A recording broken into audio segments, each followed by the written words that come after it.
Neste quarto vídeo da série sobre impactos e consequências do Covid-19 nas empresas, eu, Milena Zucchetti, da Grover Negócios Internacionais, junto com a minha convidada especial, Marta, diretora da Buffon Martins Consultoria, vamos transcorrer um pouco sobre a perspectiva do comércio internacional.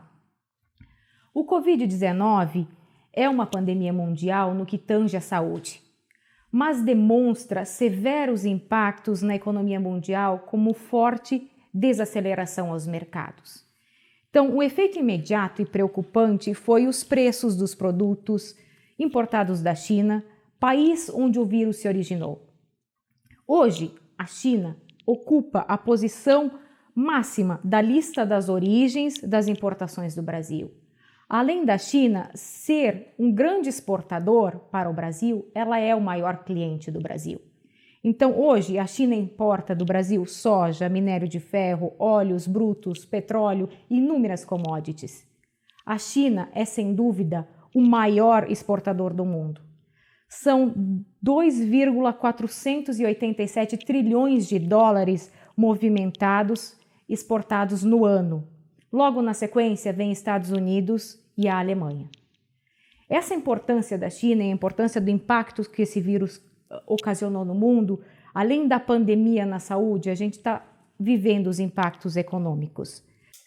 Para as empresas que importam e estão numa dependência de fornecimento de produtos do mercado chinês como sua única fonte de fornecimento, cabe nesse momento repensar suas estratégias de ressuprimento.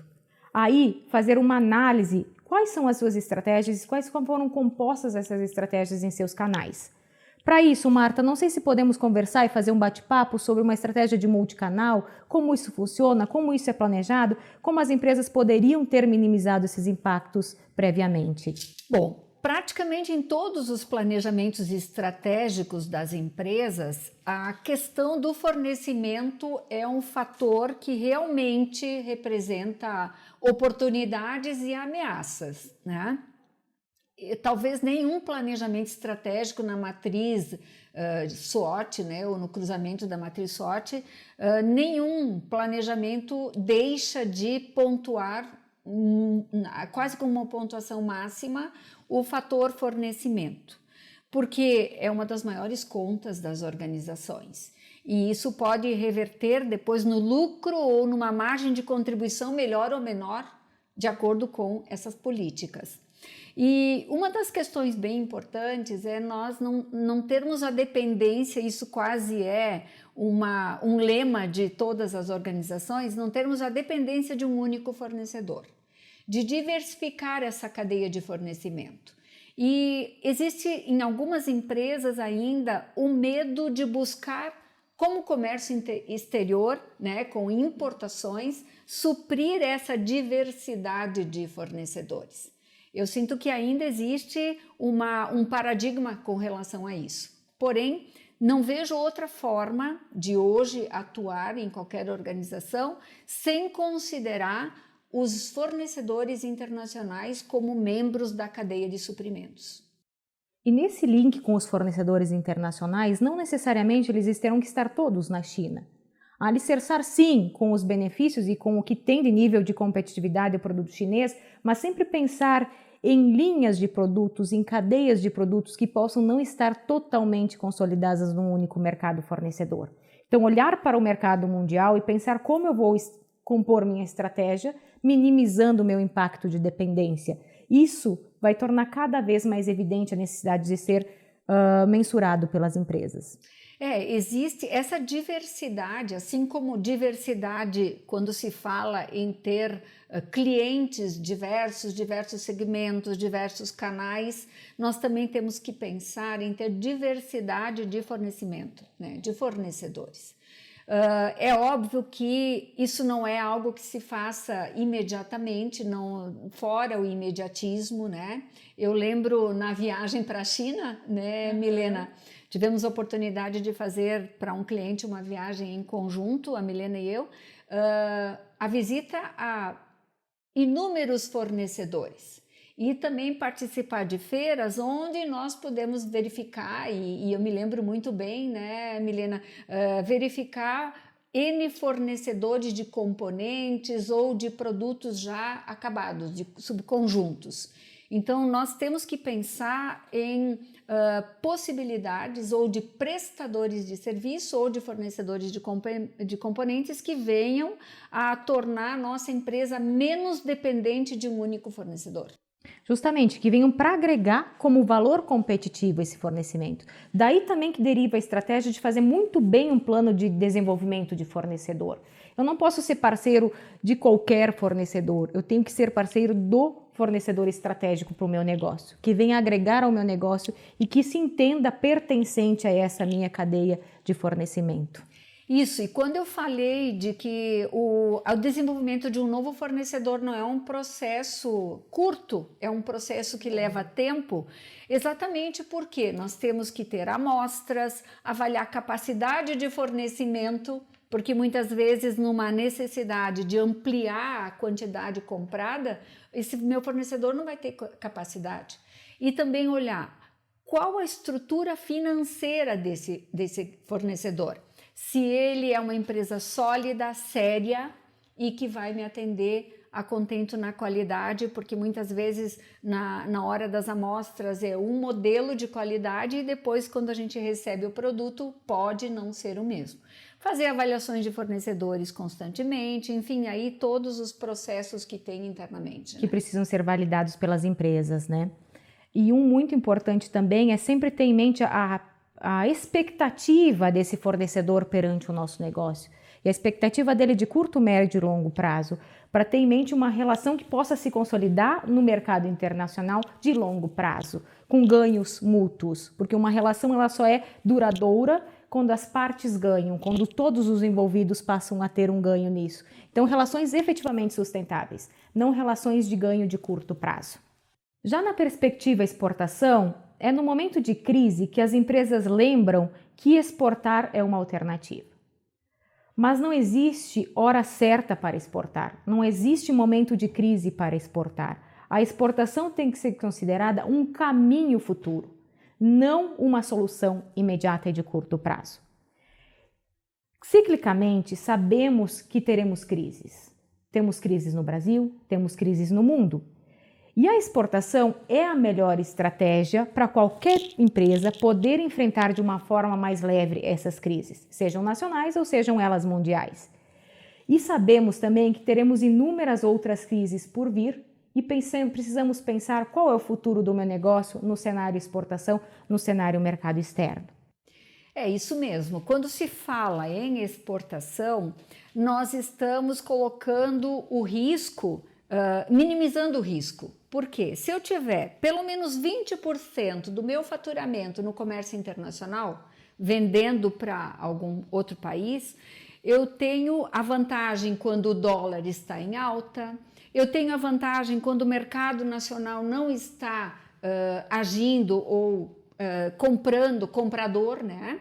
E também tenho uma facilidade em buscar parceiros internacionais que acabam me fazendo aprender também. Porque o parceiro internacional, o meu cliente internacional, ele tem exigências muito maiores muitas vezes. Eu tenho que ter um padrão de produto muito acima do que muitas vezes o que eu estou fornecendo para o mercado nacional. E já dizia o Peter Drucker, né? Ele tem uma fala que diz assim, o nosso Papa da administração, que não importa se a empresa é pequena ou se ela é regional, ela precisa, para atuar e sobreviver no futuro, ter diferenciais que permitam a ela atuar internacionalmente. Então vamos lá, eu sou uma fábrica de bolsas, né? Se a minha bolsa tem algo, um apelo, uma agregação de valor que o cliente internacional percebe, então ok, isso que o Peter Drucker diz. Então você será competitivo no longo prazo. Esse é o diferencial que nós temos que buscar. Atuação no comércio internacional a partir de produtos de classe mundial. E também agregando a isso todo o valor desta necessidade de desenvolvimento, de melhoria, de padronização, que ela vem junto com a exportação, a se inserir no ambiente empresarial. Então, ela realmente proporciona uma evolução e proporciona uma abertura de novos mercados antes mesmo desconsiderados, né? E toda vez que no planejamento estratégico entra a necessidade ou está claro que precisamos ter uma estratégia de atuação no comércio internacional, surge uma dúvida nos clientes. Puxa vida, quanto tempo eu vou ter que investir? Qual é o meu retorno, né? Ok, eu preciso ter uma estrutura interna de pessoas que toquem a área de comércio internacional, de exportação. Então, pela tua experiência e vivência, né? Qual seria essa resposta? Olha, todo retorno é necessário um nível de investimento. Mas esse nível de investimento hoje pode ser drasticamente minimizado quando a gente compartilhar forças numa expansão e num crescimento. Então, existem hoje empresas especializadas no desenvolvimento de mercado externo e especializadas em desenvolvimento de internacionalizações. Então, essas empresas já têm um know-how, já têm toda a métrica de funcionamento para poder conduzir o cliente de forma muito mais assertiva e célere ao caminho da exportação. Então, a exportação não tem que ser encarada como algo complexo, como algo impossível, mas ela tem que ser inserida à realidade das empresas brasileiras como algo simples e possível.